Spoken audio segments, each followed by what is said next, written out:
What I am about to show you is one of the most commonly used and visually striking pieces of anti-Israel propaganda. Here are 4 maps purporting to show a Palestinian loss of land. It's important to break this image down, tackling the falsehoods one by one. First, we need to be clear that the term Palestinian, as referring to Arabs living in this area, was invented by Yasser Arafat in 1964. Prior to that, these people were known only as Arabs. Even in the 1947 UN partition plan, there's no mention of Palestinians, but rather, respectively, the Jewish population and the local Arab population.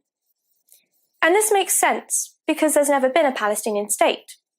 In the same vein, there's never been Palestinian land. Rather, the land was part of the British Mandate for Palestine, a geographical area controlled by Britain after the collapse of the Ottoman Empire at the end of the First World War. The first map purports to show the whole of Palestine in 1946.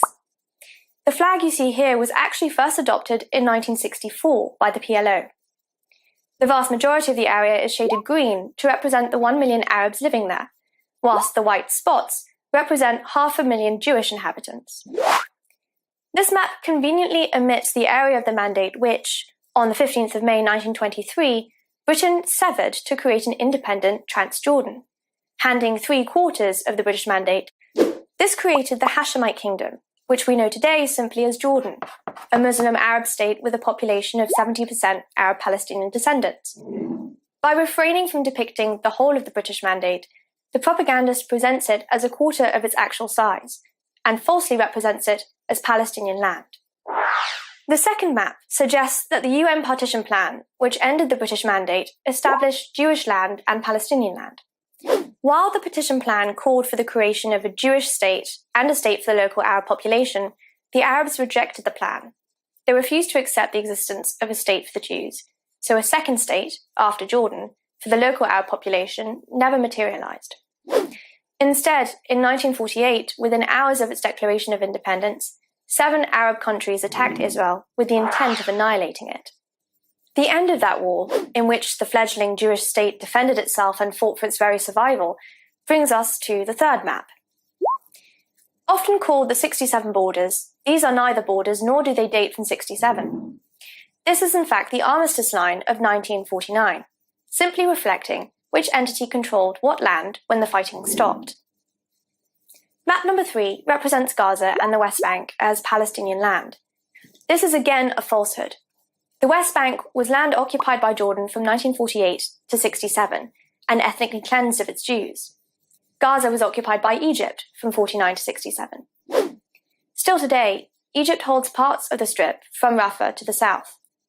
Again, the attempt to present the green shading as Palestinian land is categorically false.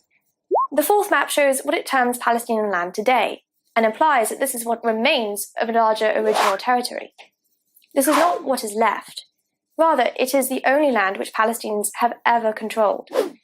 In the Oslo Accords, the green areas within the West Bank were ceded by Israel to the PLO in exchange for peace. Sadly, the Palestinian end of that bargain was never upheld. Terror attacks against Israeli civilians and their property have continued in the 25 years since then, funded and encouraged by the PLO. Now, there is an additional falsehood propagated by these maps. Let's look at the first map, with its green depiction of 1 million Arabs in 46. Where is the representation of these Arabs in the last map? The propagandist wants you to believe that they were ethnically cleansed. In reality, today nearly 2 million live across Israel as Israeli citizens. Yet there's no green shading outside of the West Bank and Gaza. Another blatant falsehood.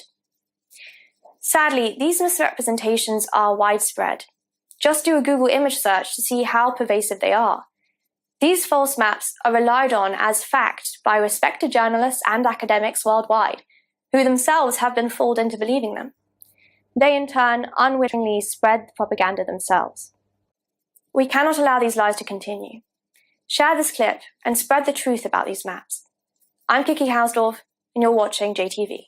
If you've made it so far in this video, I have a request for you. JTV has been having a really big impact in spreading the truth about Israel and creating positive associations with the Jewish people, Judaism, and Israel. We've really grown a lot, particularly in the last year, and we're having a really significant impact, both for Jews and non-Jews. But I really want to take JTV to the next level so we can start to compete with the other big online media beasts that are often peddling anti-Israel content. And the way we're going to do that is to scale even faster. So I'd love to build a team where we have other presenters doing shows like me, let's start doing documentaries, supplementary content, animated content, etc., etc. And to do that, I'd like to build a bit of a team. So what we're going to do is we're going to do one fundraising day, just one, where we try and build up some funding in order to fund such a team. Now, to do that, it's going to obviously require people to get involved.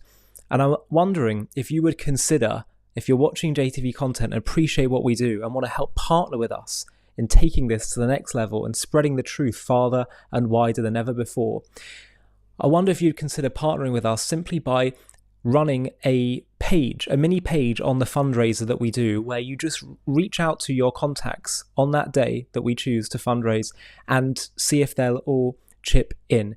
If you'd be up for doing that, of which I would be so grateful, then please click on the Google form link in the video description of this video, where you can simply just put in a few contact details. It'll be a very small commitment, as I say, literally just one day that we'll all agree upon as a collective community. But the impact is going to be so big. There's such strength in numbers. If we all pull together and do this, we can take this to the next level. And as I say, all of us can partner together in bringing and spreading the truth to the whole world. So please do consider clicking on that link, filling in the form, and I'll be in touch very soon to talk about the next steps. Small commitment, but a big impact. Hi, thank you so much for watching. To watch another one, click here. To stay up to date with all our content, click here to subscribe. And if you're able to, you can help support JTV to grow and grow by clicking join below this video, where you can become a member and get perks including early access to videos and private live discussions with me. But most of all, you'll be partnering with us on our mission to change the world.